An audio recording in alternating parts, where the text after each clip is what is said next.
Good evening, everybody. It's Kate at Kate's Garden Chicken and Cat Rambles. And look who we have. Frankie Bunny.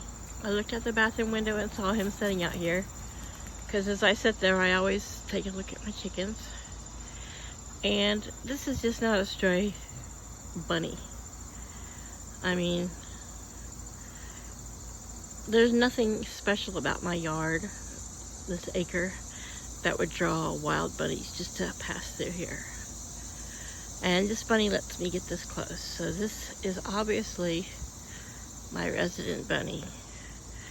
As I've said before, I named it Frankie because I didn't know if it was a girl or a boy. Started out as Franklin, but then I saw some baby bunnies that had ended up being killed by probably predators or whatever. So I thought maybe it's a girl. Chaos does not bother the bunnies. He never has. And this time of night, almost every night, sorry, I'm holding this in my hand. And I'm 53 and, you know, I've been drinking tonight, so it's not the most steady. I've been drinking because I have to take my cat, my most precious to my heart cat, to an emergency vet visit in the morning.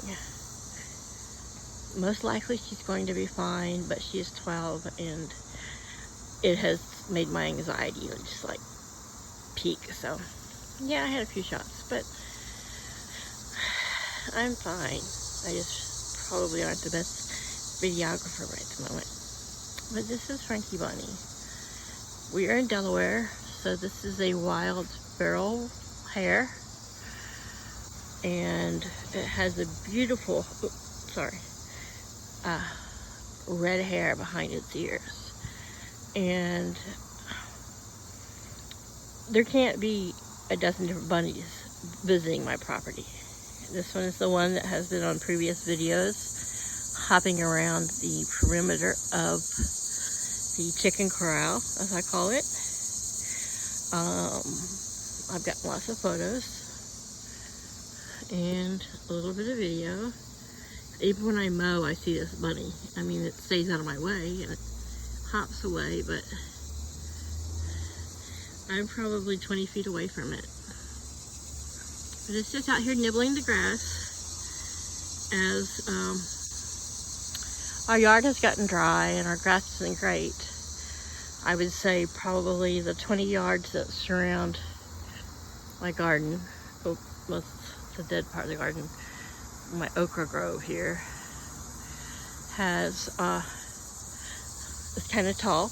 It probably should be mowed, but there's lots of yumminess out here for bunnies. And Paul and I do compost our vegetables. We don't want them, you know, they're not always gross and rotten when we throw them out back there under in the shade. Well, it's in the shade right now, but in the compost pile. But any vegetable that is beyond human consumption, I do throw out there because I know that this bunny, and there could be others, live in it. But here's Franklin Bunny. Here's the chicken saying, hey Frankie, how you doing?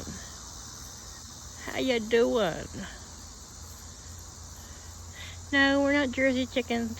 We're Delaware babies, but I don't know where their chicks, well, their chicks were made somewhere in the Midwest. Iowa, Indiana, Ohio, I don't know. But like, that doesn't really matter. Your products of your environment, and they're my Delaware babies. And this is my Delaware bunny. And obviously, it has found something very yummy.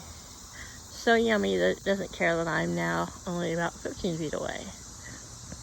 I think it's used to me, and I move very slow. I put peanuts out for it. I put extra veggies out for it. So maybe in a way it knows that I'm safe and that I won't hurt it. I'm sure its instinct is, you can tell it's on high alert. And it's like, what is this human doing? Why does she always hold that square thing and look at me? But in my anxiety today and worry about my beautiful Pandora kitty,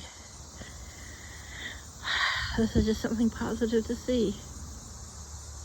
Hello. Hello, Frankie Bunny. You eat all you want. And there's places where I leave bowls of fresh water out for the cat. I don't know if bunnies go to it, but the garden was really well watered today. So if there's any water standing around it, I hope it gets all it needs here. Sweet, sweet bunny. Bye. Thanks, like and subscribe. Bye-bye.